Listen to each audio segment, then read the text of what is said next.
এরপর আব্দুল্লাহ আল মুত্তাকিং এই আইডি থেকে আপনি লিখেছেন, হুজুর আমার মা পরকিয়া করে, এখন আমার করণীয় কি?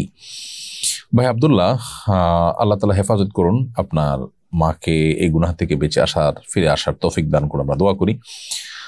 নিজের মাই যদি এরকম অপরাধে জড়িত হয় তাহলে সেক্ষেত্রে আপনি আপনার নানা নানি, দাদা দাদি, অন্যান্য যে সমস্ত মুরব্বীরা আছেন যাদের মধ্যে আল্লাহর ভয় আছে, ন্যূনতম অপরাধ বোধ আছে, কোনো গুনাহের ব্যাপারে আল্লাহর ভয় তাদের অন্তরে লালন করেন, এরকম যারা আছেন, পরিবারের সিনিয়র সদস্যরা আছেন, তাদের মাধ্যমে আপনি এটার প্রতিকার করবার উদ্যোগ গ্রহণ করবেন।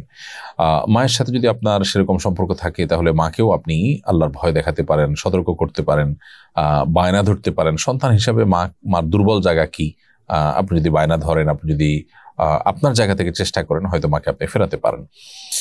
অর্থাৎ আপনার জায়গা থেকে আপনি চেষ্টা করবেন, তবে এর কারণে মায়ের প্রতি কোনো প্রকার বেয়াদবি সুলভ কিছু, বিশেষ করে তার সাথে অসৎ ব্যবহার, আইন হাতে তুলে নেওয়া, এই জাতীয় কাজগুলো আপনার করা উচিত নয়। তবে তার এটা বন্ধ করবার জন্য সম্ভাব্য সকল উপায়, আপনি সন্তান সুলভ যে উপায়গুলো হতে পারে তার সবগুলো আপনি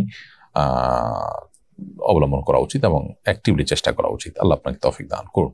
এমডি শোয়েব ইসলাম লিখেছেন, খারাপ থেকে কিভাবে ফিরে আসব? খারাপ পথ থেকে ফিরে আসার জন্য খারাপ সঙ্গ, খারাপ পরিবেশ, খারাপ জায়গা, খারাপ জিনিস, এগুলো ত্যাগ করা খুব গুরুত্বপূর্ণ।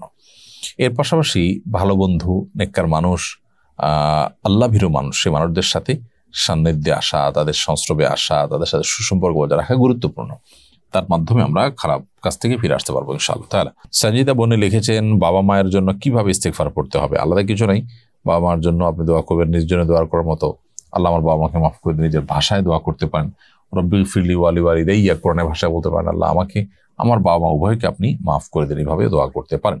ব্যক্তি যদি গুনাহগার হয় এবং তাকে হত্যা করা হয় তাহলে কি তাকে আখিরাতে শহীদ মৃত্যু দেওয়া হবে?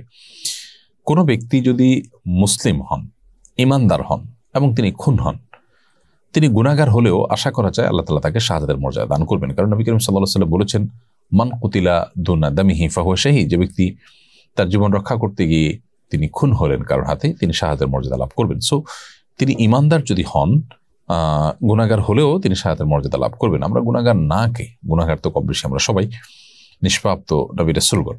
সো একজন মানুষ তিনি মুসলিম হলে এবং তিনি খুন হলে কারোর হাতে, আশা করা যায় আল্লাহ তাআলা তাকে শাহাদাতের মর্যাদা দান করবেন। আস-সুন্নাহ ফাউন্ডেশন, উম্মার স্বার্থে সুন্নাহর সাথে।